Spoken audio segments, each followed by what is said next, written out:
दिखाता है। ये उत्साह किस रूप में आज दिखेगा मीटिंग के बाद? मुझे लगता है ये बड़ी निर्णायक मीटिंग है और इसके पहले भी जो इंडिया गठबंधन की मीटिंग्स हुई हैं वो बड़ी जरूरी मीटिंग्स हुई हैं।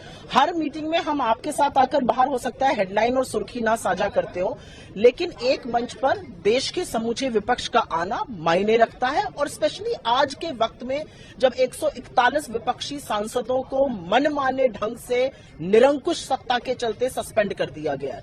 मुझे ऐसा लगता है मोदी जी और करते रहे, हम एक साथ और आते जाएंगे।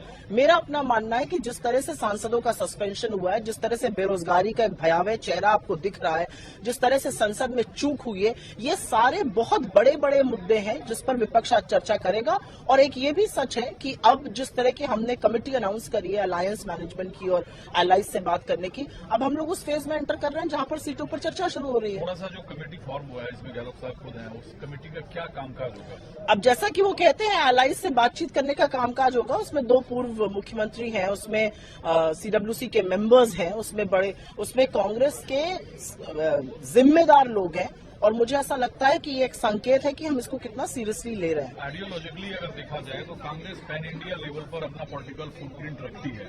कांग्रेस के साथ बाकी सभी सहयोगी दल को आना है तो सीट शेयरिंग फॉर्मूले की जो बात हो रही है, जो कुछ क्षेत्रीय क्षेत्र कह भी रहे हैं, उस पर आज कितना डेवलपमेंट संभव है? मुझे लगता है हर चीज पर डेवलपमेंट होगा। मुझे लगता है पहला डेवलपमेंट और पहली बात तो इस पर होगी कि किस तरह से सांसदों को सस्पेंड किया जा रहा है। पहली बात तो इस पर होनी चाहिए कि किस तरह से सांसदों के हक का हनन हो रहा है। पहली बात तो इस पर होगी कि कैसे कानूनों को बुलडोज किया जा रहा है पार्लियामेंट में सांसदों का सस्पेंशन करके।